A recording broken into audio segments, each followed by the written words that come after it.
ఒకరు వ్యక్తి సేఫ్గా ఇంటికి రీచ్ చేయాలి. అది మన ప్రథమ ఉద్దేశం. దానికోసం అందరూ రోడ్ సేఫ్టీ సంబంధిత ఏమేం రూల్ ఉన్నాయి అది ఖచ్చితంగా మీరు వాళ్ళకు ఫాలో చేయండి. ఆల్రెడీ ఇది ఎస్ఐ గారు అండ్ సిఐ గారు ఆల్రెడీ చెప్పారు ఈ ఎట్లా ఒకసారి మీ road safety do not follow then ఏమేం వాళ్ళ కాన్సిక్వెన్సెస్ ఉన్నాయి అది మీ అందరికీ తెలుసా. ఇది మర్డర్ కేసు ఉన్నాయి, దాని తర్వాత ఇది గొడవ, చిన్న గొడవ, పెద్ద గొడవ, దాంట్లో ఎంత డెత్ లేదు. If you compare it with the road accidents మీద ప్రతిరోజు 1-2% చనిపోతున్నారు ప్రతిరోజు.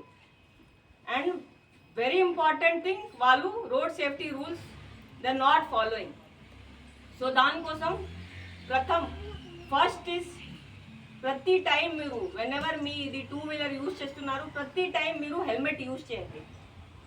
ఇది driver only, not only for driver, ప్రతి మంది ఈవెన్ వెనుక కూర్చొస్తున్నారు వ్యక్తి వాళ్ళు కూడా హెల్మెట్ కావాలి. చిన్న చిన్న పిల్లల 4 ఇయర్ చిన్న పిల్లలు కూర్చొస్తున్నారు వాళ్ళు కూడా హెల్మెట్ మీ పెట్టుకోవాలి. అది ఖచ్చితంగా ఇంపార్టెంట్. ఇప్పుడు చెప్పండి, ఇక్కడ ఎంతమంది కూర్చొస్తున్నారు ఇది 2-వీలర్ యూజ్ చేసి ఇక్కడ వచ్చారు? ఎంతమంది? అందరికీ ఉండేయండి. హెల్మెట్ ఎంత మంది దగ్గర ఉందా? హెల్మెట్ ఉంటే 10-15 ఉంటాయి. మీ దగ్గర ఆల్ డేటా ఎంత మంది దగ్గర హెల్మెట్ ఉందా అది చెప్పండి. Raise your hand. తప్పేనండి, అట్లా పెట్టకూడదు. ఇది క్యాప్ కూర్చోండి, అది నిలబడమా? మీ పేరు చెప్పండి. నిర్మల్ కుమార్. మీ లైఫ్ ఇంపార్టెంట్ లేదా? ఉంది ఖచ్చితంగా.